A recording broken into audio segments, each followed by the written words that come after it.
All right, so last night I spent a good deal amount of time diagnosing why my dash lights aren't coming on. So I took the car for a test drive. I took it out the dark, I took it out in the nighttime, and it runs great. It drives great. I put radio in it, so now I got door speakers, and it's so nice on the inside. But I can't see my dash lights. I can't see my tachometer, my speedometer, temp gauge, how much gas I have. Nothing lights up. I'm not sure what's going on. So last night I went through and I checked everything. I pulled the cluster apart, I pulled the console apart, I checked all the wiring, made sure that there wasn't any crazy weird wiring issues, like somebody went through and just hacked it all together. It looked fine. I had a couple missing fuses. I had a missing relay for my blower motor assembly, so I got my heater working, I got the blower motor working, I got the blend doors working, all that all that I'm really happy about, but I still didn't get my stupid dash lights working. And so I did some research online, and I found this. This is the TCU. This is a white box, a little electrical box with a connector going to it. This is mounted right next to the fuse box. Okay?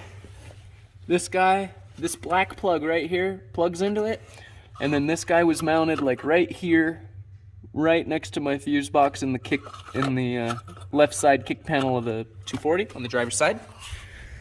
Everybody on the internet says usually what ends up happening is people will install aftermarket radio in the center console, and the original OEM radio has some dimmer light signal from this running to the radio.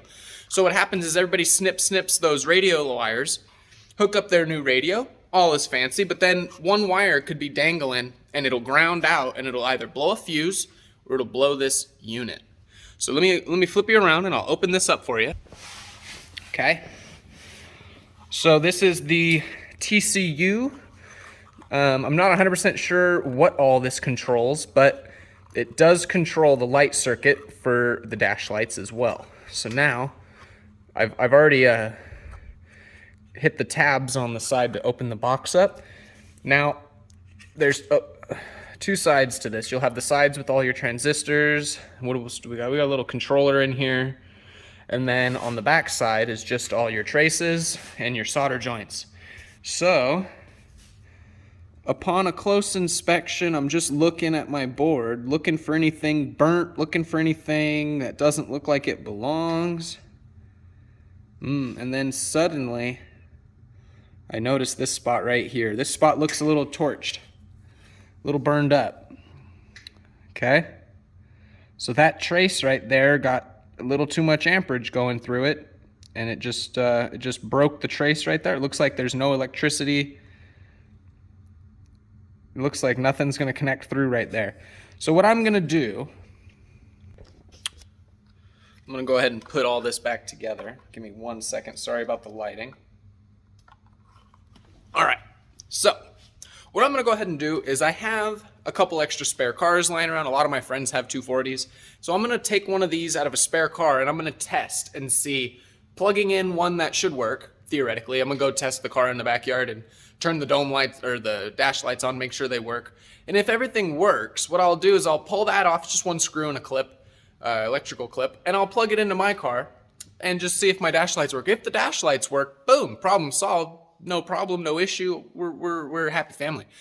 But you can repair these. So if it does end up working out just fine, I'm going to actually show you how to repair this one, hopefully, so that we don't have to go to the junkyard or parts store to buy one technically.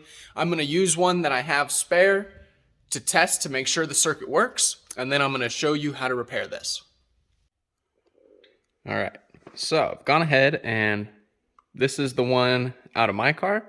This is a spare one that I have that I pulled. Now, take them out of the casings, and again, you can see this trace right here is burnt on this one.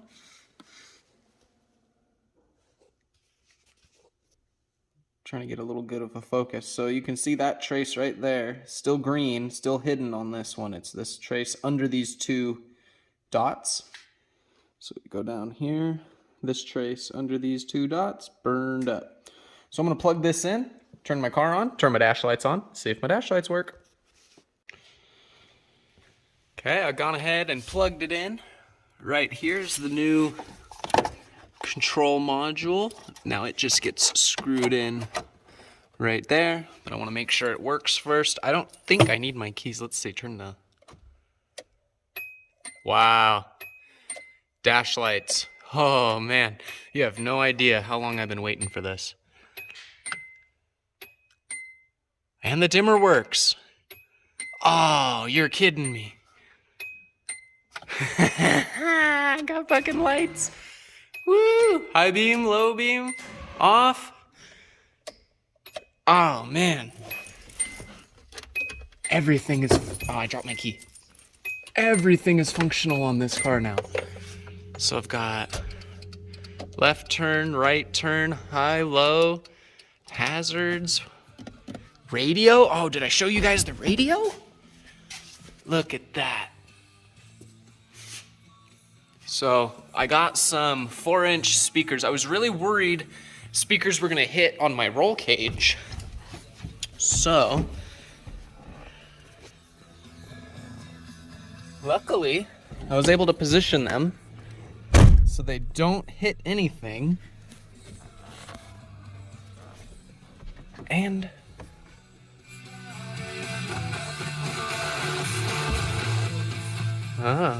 didn't sound scratchy yesterday. I wonder what that's about. But as of right now, it's an extremely clean 240. I've put a lot of time and love into this thing. I'm really happy with how it's come out. I'm just trying to get some pictures of it, but anyway. So that's where I'm gonna leave it right now. Gotta figure out some radio issues, go register it tomorrow, and go take it for some test drives. And then it's done. I'm trying to find things to fix on this car. It has just slight minor issues. The radio, I really wanted a radio. You gotta have a nice radio when you're driving. Dash lights, gotta have dash lights. But what else? I mean, it's just tiny little things, little things that I'm trying to make work, like the functioning door mirrors. They're electric mirror and they work. The cigarette lighter, it works. The dome chime when you turn your lights on, it works. So it's awesome to see a fully functioning car. I've owned a lot of 240s in my time, and a few of them have been fully functional, but more often than not, they're destroyed. They're used up, drifted, owned by some kids that just want to go beat the crap out of it. I mean, it's not often you see a car that's this well, that's this put together, that's this complete. So that's where I'm going to leave it. You guys enjoy, like, comment, subscribe, and I'll see you in the next one.